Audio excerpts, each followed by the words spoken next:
glorify him. Bless the name of the Lord. Yeah, come on, come on, come on.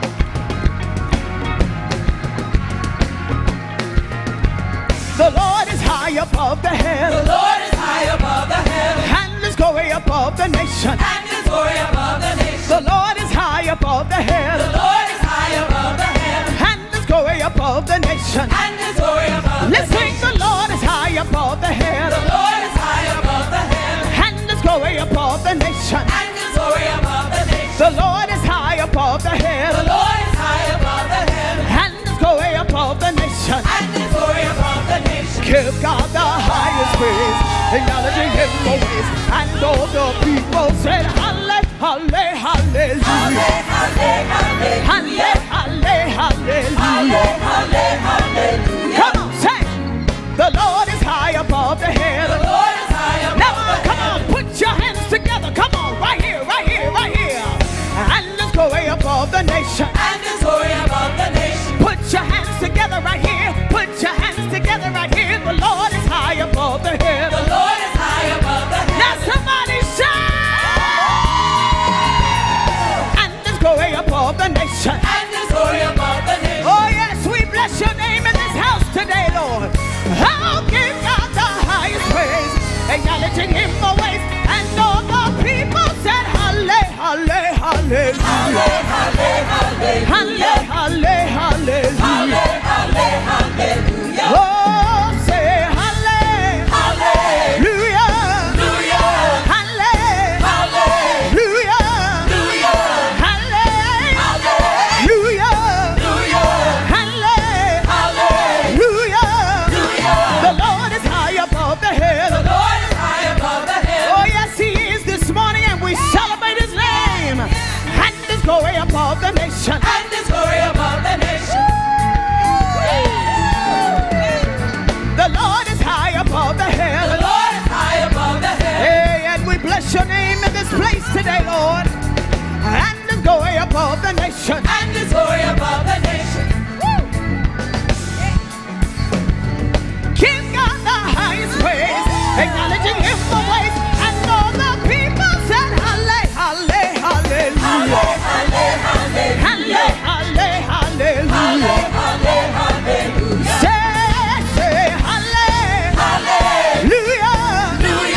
Halle, hallelujah. Halle, hallelujah. Hallelujah. If you love to praise the Lord, say yeah. Yes, oh yeah. If the Lord been good to you, clap your hands. Yes, oh yeah. If the Lord has brought you through, stomp your feet. Yes, oh yeah. Oh, if you love to praise the Lord, say yeah. Praise the Lord, Crazy Faith believers, and welcome to worship this beautiful first Sunday morning in the month of May. The Lord is blessing us real good, and I'm excited about this morning's worship experience. Please join us wherever you are in saying our church mission and vision statement. Allen Chapel, who are we? We are Allen Chapel, the house of Crazy Faith. In this place, we worship, study, and believe God's word. We endeavor to create an atmosphere for healing, deliverance, and breakthroughs in every aspect of our lives. Our mission is to be a safe haven of peace for our community.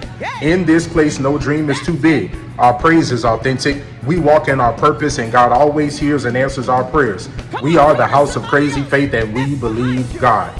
We want to send a very special happy birthday to Sister Betty Bowles, who's celebrating her birthday on May the 4th. We want to tell Betty Bowles we love you, we appreciate you, and God bless you. And we know that the best is still yet to come for you and your family. Happy birthday to anyone else celebrating a special day in the month of May. Happy anniversary to any special couples out there who might be celebrating nuptial anniversaries throughout this blessed month. We pray God's blessings be upon you, and God shower his blessings and his miracles upon each family that connects with us throughout the month of May. We love you, and there's nothing you can do about it. Crazy Faith community, I know the questions have been coming. When are we coming back into the sanctuary? We're getting anxious. Let me tell you, we are coming closer to that time sooner than you think. We will not be making that announcement this morning, but I want you to know that at some point during this summer, we will be coming back into the doors of Allen Chapel at some point over this summer. So be in prayer. The Lord is leading us into a brand new direction and how we worship, and we're praying for this to be a brand new atmosphere in more ways than one when we come back. So stay tuned, because we're coming back into the sanctuary sooner than you think. It's going to be a good summer for Allen Chapel.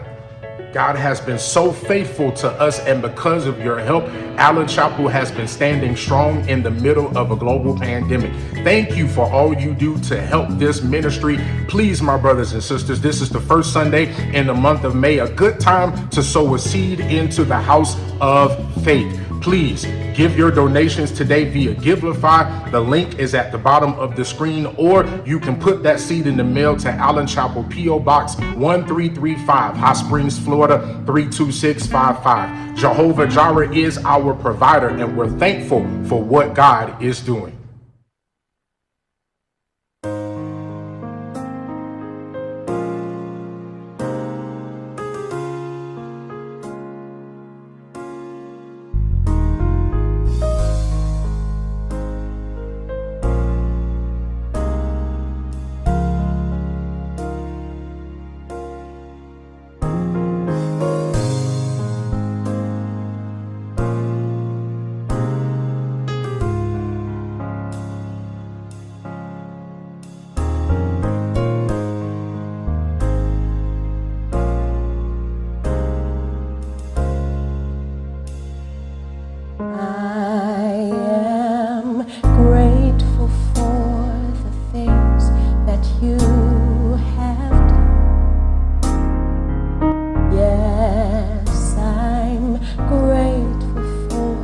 The victories we've won.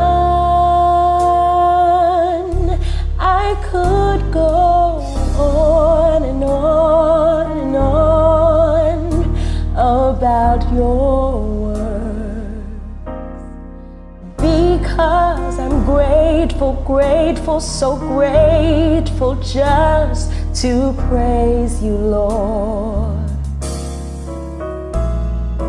Flowing from my heart are the issues of my heart. It's gratefulness.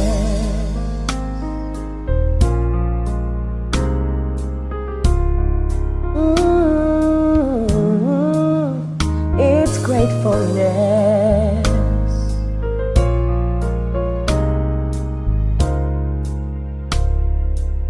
I am grateful for the things that you have done. Yes, I'm grateful for the victories we've won. I could go on and on and on about your works, because I'm grateful, grateful, so grateful just to praise you, Lord. Flowing from my heart are the issues of my heart. It's gratefulness. Hallelujah.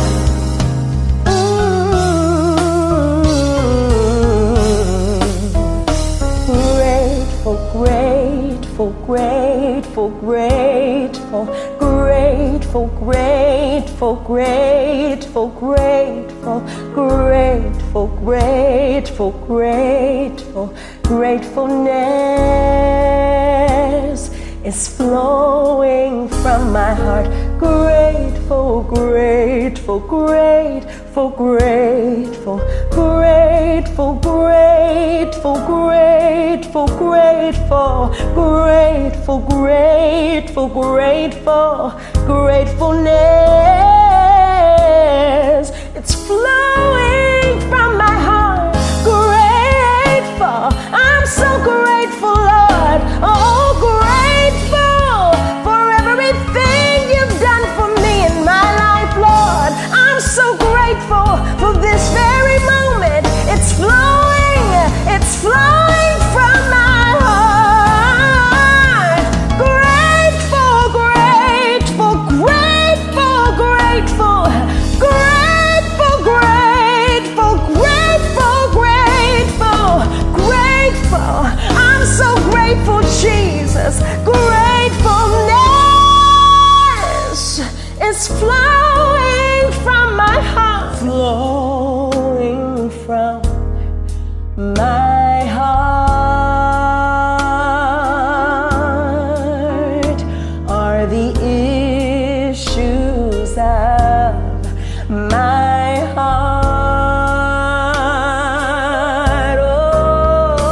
Oh, flowing, flowing from my heart. Oh, are the issues, Lord. You know them, Lord, in my heart. It's gratefulness.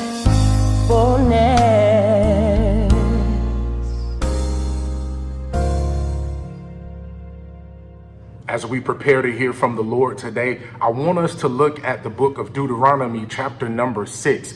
This week, I challenge you to read the entire 6th chapter of Deuteronomy at your leisure. But today, I want to look at verse number 5 as our key verse for the message. It's a verse that we all should know by heart. Deuteronomy chapter 6, verse number 5. Love the Lord your God with all your heart, with all your soul, and with all your strength. Today's message is simple. Love your God. Love comes with sacrifice. It comes with obedience. Loving God will cost you both. Let's get into the message today. Love your God. Deuteronomy is known historically, especially in Jewish circles, as one of the books of the Pentateuch, or you can call it one of the books of the laws of Moses. It is an extensive collection of a series or a sequence of sermons that Moses engages in with the children of Israel who have just recently experienced a mass exodus out of captivity in Egypt. My brothers and sisters, Moses has only 3 main objectives throughout the totality of the book of Deuteronomy.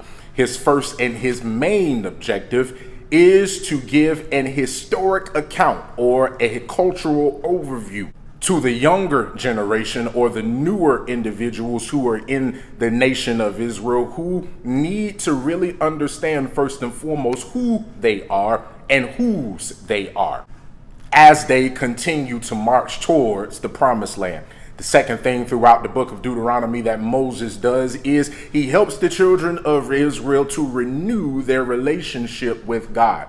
Because coming out of the nation of Egypt, they came out of Egypt carrying Egyptian baggage. They picked up some of the Egyptian ways. They were doing Egyptian things and thinking Egyptian thoughts. And my brothers and sisters, as a leader and as a liberator, Moses thought it prudent and important to connect the nation of Israel back to its sovereign creator, because he knew that you can't take old baggage into a new level or a new dimension in God. The last thing Moses does in the book of Deuteronomy is he ultimately taps a new leader to help the nation of Israel actually cross over into the promised land. He signals out Joshua and identifies Joshua as the one who would take the people over, because he knows that even as powerful and as gifted and as blessed as he is, he will not get to see it but he must prepare the people for the promise. And so in the 6th chapter, in the midst of this particular message that Moses is delivering to the people, he admonishes the people to love God. But how does he admonish them to love God? In the first 3 verses of the 6th chapter of Deuteronomy, Moses tells the people that you must be sensitive to the commands that God gives you. He understands that obedience is better than sacrifice. And in order to experience the promises of God, you have to be able to accept and obey God when he speaks to you. Our problem is sometimes that we believe that we know all of the answers and we understand what's best for us because we know everything there is to know about life and that we've seen God do everything that he's gonna do. But God says, if you trust him for great and mighty things that even you have not conceived, he will blow your mind because you submit yourselves to him and obey his word. So as God is ushering these commands through Moses, his microphone, Moses is speaking to the children of Israel, and he says, obey these commands that God gives you as he promised your ancestors. And now as he's promising you, you will get to inherit this promised land if you obey God. And in these first 3 verses, he lets them know that their blessing can only be manifested through the process of obedience. And obedience definitely is a process. It's an ongoing process, my brothers and sisters. In verse number 4, God lets us know through Moses that as a result of an obedient lifestyle, we have an advantage because we only serve one sovereign God. In verse number 4, he says, nation of Israel, children, you have one Lord, and you are to serve that one Lord only. The people in Egypt that they had been delivered from had a polytheistic system. They had deities, and they had a God for fertility, and they had a God that they worshiped for the sun, and they had a God that they worshiped for vegetation. They had a God that they worshiped for everything. And my brothers and sisters, it was essential for Moses to really point out the fact that the God that we serve is a sovereign God, that he is the creator of everything above and beneath. He's over those gods that they're calling on, and he's over the gods that we've set up for ourselves, and that there is nothing bigger than the God we serve. And it was important for the children of Israel to understand that they serve a sovereign God, because that sovereign God is worthy of adoration. He's worthy of admiration. He's worthy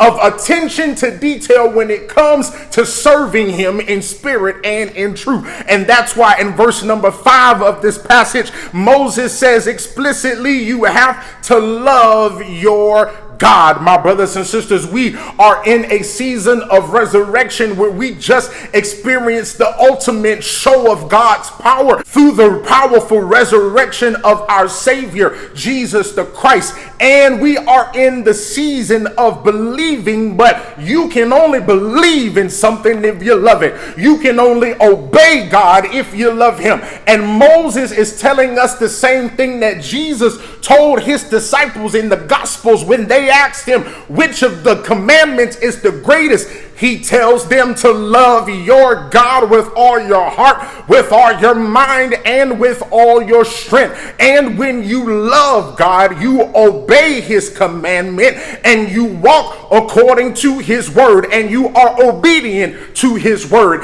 And not only are you just obedient to his word, because you have to understand that love is an action word. I can't say I love somebody and I don't ever do anything for them. So love indeed puts us to work. Love puts us to work every day we get up. And that's what Moses tells the people. He says, when you get up for God, if you love him, he says, write the commands of God and tie them to your hands. Go to work for God. That means everything you do should resemble that of someone who is kingdom minded and kingdom driven. We've got to get back to working for God, for making sure that we are making full proof of our ministry here on earth, clothing the naked, housing the homeless, feeding the hungry, lifting the bereaved, helping those who cannot help themselves. That is what working for God looks like. But working for God is more than just the stereotypical stuff that we say on Sunday morning, that we say from Sunday to Sunday. No, loving God means treating people right and doing unto them as we would have them to do unto ourselves. That means we've got to get out of the habit of tearing down people and get to work building them up, helping people to see the best in themselves so that they can love themselves and love God, their creator.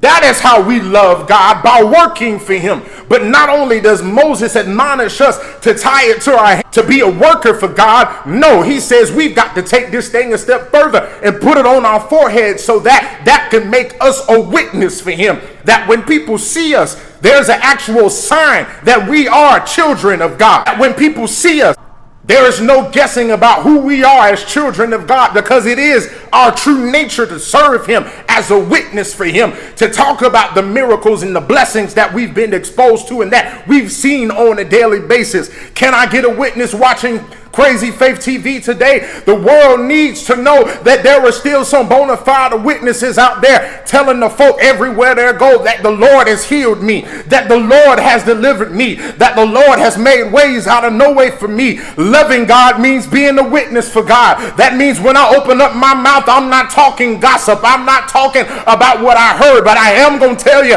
what I know. I know that God is a deliverer. I know that God is a mind regulator. I know that God will wipe your tears away. Is there anybody watching this message today that says, I love God and I will be a witness for him? He says if you want to work for God and if you want to be a witness for God, then that automatically makes you a willing vessel for God. Because Moses tells the children of Israel to write the commandments down. He says, put it on your hands, write it on your foreheads, but put it on your doorsteps and on the gates so that people will automatically know that you are a willing vessel for God. Because loving God means acting like you love him, means engaging in daily activity to make sure that the people around you know that you are in healthy communion and connection with the Almighty God. And my brothers and sisters, as we love God, God promises to continue to push us to the promised land. But my brothers and sisters, when we get to the place of the blessing, when we get to the place of increase, when we cross over into the promised land, Moses warns us. God wants us to know that when we get to the place of increase and blessing, not to get the big head. Don't you ever get to a place in your life where you forget who it was who helped you to get to where you've gotten in your life. And my brothers and sisters, God through Moses tells them that when you get into houses filled with goods that you didn't provide, with wells that you didn't dig, do not forget the Lord your God who delivered you out of Israel, who delivered you out of slavery, who delivered you from a place of captivity. You always have to live your life humble and grateful for the things that the Lord has done for you. God wants you to love him to the point where you never forget where he brought you from. Is there anybody watching this broadcast today that says, I love God because he first loved me and I never shall forget where I was, where he loved me, how I felt when he rescued me, where I was when he had to come and save me? Is there anybody watching this message today that knows that God had to reach way down and pick you up, that knows that God had to wipe you off? Do you love God today? Has he saved your soul? Do you know him for yourself? The Lord wants you to know that he's pushing you towards your promised land, but you have to love him enough to obey him and to trust him to bring your promise to pass. My brothers and sisters, love your God with all your heart. God wants you to reverence him and work for him and witness for him and be a willing vessel for him as long as you live. Love your God with all your heart, with all your soul, and with all your mind. Because when you love God, God pushes you towards your promise. If you love God, you have to obey God, work for him, be a witness for him, and submit yourself as a willing vessel each and every day. God wants us to cross over into the promises that he has in store for us. but obedience has to be our top priority. Love your God because he first loved you. This week, I pray God walks before you to guide your path. As God loves you this week, I pray that he walks behind you just to watch your back. May the Lord love you and walk right next to you this week so you never know what it feels like to be lonely. And finally, may the Lord love you and walk all the way around you just to keep you governed. Have a good week and love your God. I can do all things through Jesus Christ who strengthens me. Oh, sing it with power, say, I can do all things through Jesus Christ who strengthens me.